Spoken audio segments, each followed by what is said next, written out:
네, 3억 협박받은 아나운서 또 3억이네요. 네. 최영일 평론가님, 어떤 사건입니까? 지난 14일에 보도가 돼서 좀 깜짝 놀랐는데, 자, 모 방송사의 남성 아나운서가 협박을 당했다는 겁니다. 이 술집 여종업원과 알게 돼서 남녀 관계가 됐다고 해요. 네. 그런데 이 사실을 아마 이야기를 한 것 같습니다. 누구한테요? 이 손님입니다. 다른 손님. 다른 그러니까 우리가 손님께. 방송사 이 아나운서를 CC라고 이제 할게요. CC가 이 여종업원 A씨와 사귀었어요. 네. 근데 A씨가 이것을 B라고 하는 다른 손님에게 이야기를 한 거예요. 나쁜 마음을 갖게 된 것 같습니다. 그래서 B씨가 인터넷에 자, 모 아나운서가 술집 종업원과 교제를 하고 있다. 이런 내용을 올리기도 했다고 하고 네. 이 심지어 더 나가서 직접 연락을 한 겁니다. 내가 기자 친구들이 많은데 이거 알리면 당신은 사회적으로 매장된다. 그러니까 나에게 3억 원을 내놔라. 이게 공모 협박인 것 같은데 예. 일단 건네진 돈은 한 200만 원으로 전해집니다. 네. 아무래도 이제 아나운서라는 직업이 이미지가 굉장히 중요하다 보니까 이런 협박을 받은 것 같다라고도 볼 수 있을 것 같은데요. 또 반대로 유흥업소 여종업원이라는 그런 또 사회적 이미지도 영향을 끼친 건 아닌가 그런 생각이 좀 들더라고요, 교수님.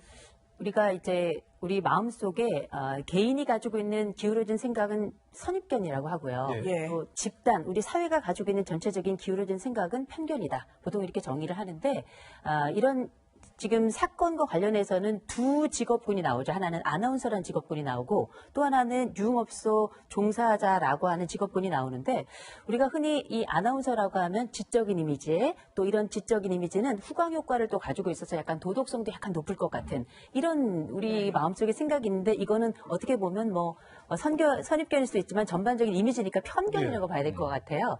하나 이런 이미지가 있다면 그 유흥업소 종사자인 여성의 경우에는 정반대편에 있는 이미지를 가지고 대부분이 이제 가지고 있을 수가 있는데 이건 역시 편견이 아닌가 싶은 생각이 드는데 이번 사건을 보시면 과연 그 아나운서는 지적 면에 있어서나 도덕적인 면에 있어서 더 우월한가 또 유흥업소에 종사하는 그 여성에게 우리가 더 큰 돌을 던질 수 있겠는가 제가 볼 때는 이 둘의 만남은 이런 편견이 양쪽 면에서 다 깨지는 게 아닌가 이런 생각이 들고요. 다만 우리가 기존에 가지고 있던 유흥업소 여성들이라면 아마 조금 더 불편한 사회적 지점에 머무를 것이다. 또 범죄와 또 연관성이 더 클 것이다.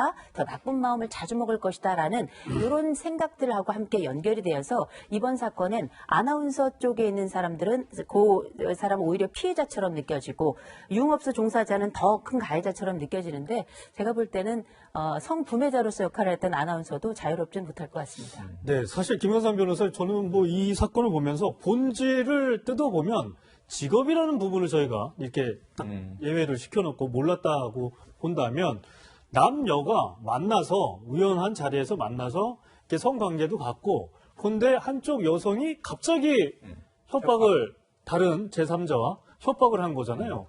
이런 경우는 뭐 직업군을 떠나면 솔직히 일반 사건에서도 저희 기자들 입장에서는 취재도 안 하는 내용이에요, 사실. 상대방의 약점을 이용해서 돈을 빼앗는 행위를 우리가 갈취라고 하고요. 법적으로는 공갈이라고 합니다. 그 여러 명이 또 협의해서 하면 공동 공갈이라고 해요. 폭력행위법에서는 공동 공갈인데 우리가 이제 법에서는 재판할 때 제일 죄질이 안 좋게 보는 것이 공갈죄야. 그것도 이제 공동 공갈인데 왜냐하면 남의 약점을 이용해서 돈을 뜯어내는 거잖아요. 그래서 이런 상황 같은 경우는 대부분이 실형 선고가 많이 됩니다. 실형이요? 예, 예. 그런데 이번에도 실형은 선고가 이번은 실형 선고는 아니고요. 이제 교도소에서 복역하게 하는 게 실형 선고인데 집행유예 선고를 했어요. 이제 그 이유가 여러 가지가 있는데 이 아나운서하고 합의를 한 걸로 보이고요. 실제로 뜯어낸 돈이 한 200만 원에 불과하기 때문에 이렇게 선처를 했다고 볼 수가 있습니다. 이제 그렇지만 그 과정에서 보면 굉장히 죄질이 불량한 범죄죠. 그래서 사실은 실형 선고하는 애가 굉장히 많은데 사실 이게 여기 아나운서와 뭐 여종업원이라서 그런데 이런 사례가 굉장히 많아요. 특히 성매매와 관련해서 유인을 해서 성매매를 시키고 나서 그걸 사진이랄지 아니면 그 사람의 인적 상황을 파악한 다음에 그걸 가지고 협박을 해서 돈을 뜯어내는 사례가 저희가 상담을 해보면 굉장히 많습니다. 근데 이번 이 방송사 아나운서 사례는 성매매는 아닌 거잖아요. 지금 뭐 언론에 나와 있는 건 성매매를 한 건 아니고 거기 가서 그 여종업을 알게 됐고 같이 이제 사귄 걸로 되어 있는 것 같아요. 그러니까 성매매는 아니에요. 그렇지만 이제 성매매 자체가 불법이잖아요. 그래서 오히려 유인을 해가지고 약점을 잡아서 돈을 뜯어낸 경우가 상당히 케이스가 많습니다. 사실 뭐 집행유예가 선고가 됐으면 유죄는 유죄인데 뭐 합의를 봤기 때문에 이 어떻게 보면 실형이 선고가 안 됐다 이렇게 보면 되는 거죠.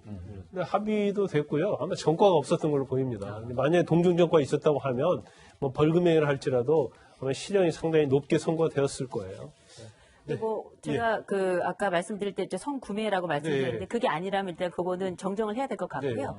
그럼에도 불구하고 우리가 이제 성매매라고 얘기할 필요는 없겠습니다만 이런 상황에서 그 유흥업소 종사자인 여성이 예를 들어서 갈취라는 표현을 쓰셨는데 그 관련해서는 뭐 당연히 잘못한 게 맞습니다. 그럼에도 불구하고 이 직업적인 구분에 있어서 더 큰 죄를 부과한다든지 네. 혹은 더 큰 편견의 무게를 얻는 건 적절하지 않다는 말씀으로 드렸던 겁니다. 네, 알겠습니다. 저도 뭐 이번 사건이 어떤 직업은 굉장히 뭐 이 깨끗하고 이미지가 좋고 또 어떤 직업은 그렇지 않다 이런 사회적인 편견을 어느 정도 우려하는 시각 때문에 지금 이 얘기를 나눠본 것 같습니다. 네, 세 세 분간에 분과는, 여기서 인사 나누겠습니다. 네, 감사합니다. 고맙습니다.